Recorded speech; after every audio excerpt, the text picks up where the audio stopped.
खेलकूद को फरोग देने की गर्ज से मंजगाम नूराबाद में एमसीबी चैंपियन क्रिकेट ट्रॉफी का फाइनल मैच वट्टीगाम और असनूर की टीमों के दरमियान खेला गया, जिसमें वट्टीगाम ने 2 विकेटों से असनूर की टीम को शिकस्त दी। इस मौके पर डीटीसी मेंबर चौधरी जमीला मेहमान खुसूसी थी, जबकि एसडीएम बशीरुल हसन और एसडीपीओ शबीर खान व महकमे यूथ सर्विस एंड स्पोर्ट्स के अफसरान मौजूद थे।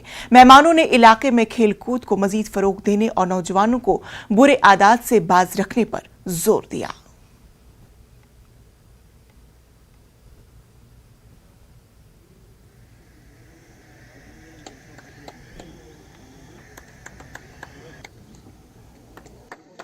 मंजगाम चैंपियंस ट्रॉफी का फाइनल था, जिसमें 2 टीमें थी।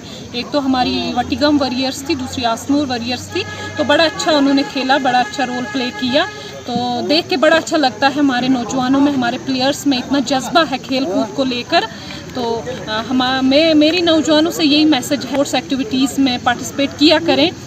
हमारा फ़र्ज़ बनता है कि हम इनको फैसिलिटीज़ प्रोवाइड करें, प्लेटफॉर्म प्रोवाइड करें। तो मेरी कोशिश है इंशाल्लाह कि मंजगाम का प्लेग्राउंड अभी तो काम चल रहा है, ये प्लेग्राउंड इनको एक स्टेडियम में चेंज करके देंगे। खुसूसी हमारे जो डिस्ट्रिक्ट के हेड है वर्दी डिप्टी कमिश्नर साहब, उनका ये सपना है कि यहाँ हर एक एरिया में हमें स्पोर्ट्स स्टेडियम है, और अल्लाह का फजल है कि बहुत हद तक उसमें हम कामयाब भी हुए हैं। हाँ, टूर्नामेंट था मंजगाम में एमसीबी का, तो उसमें 64 टीम्स थी टोटल। तो फाइनल में एक टीम ने अपनी जो अच्छी कारकर्दगी दिखाई और वो जीत गए। तो इंशाल्लाह कोच ये जो टूर्नामेंट्स या जो भी स्पोर्ट्स इवेंट्स यहाँ डिस्ट्रिक्ट में हो, तो इनका मेन मकसद है, एक तो बच्चे जो ड्रग एडिक्शन है उससे आज़ाद रहे, उससे फ्री रहे, ताकि हमारे बच्चे बिल्कुल मेंटली फिजिकली फिट रहे। इसका सबसे मेन मुद्दा यही कि बच्चे खेलकूद के साथ वाबस्तगी उनकी रहे, और जो ड्रग्स फ्री हम इस कुलगाम को करना चाहते हैं इंशाल्लाह।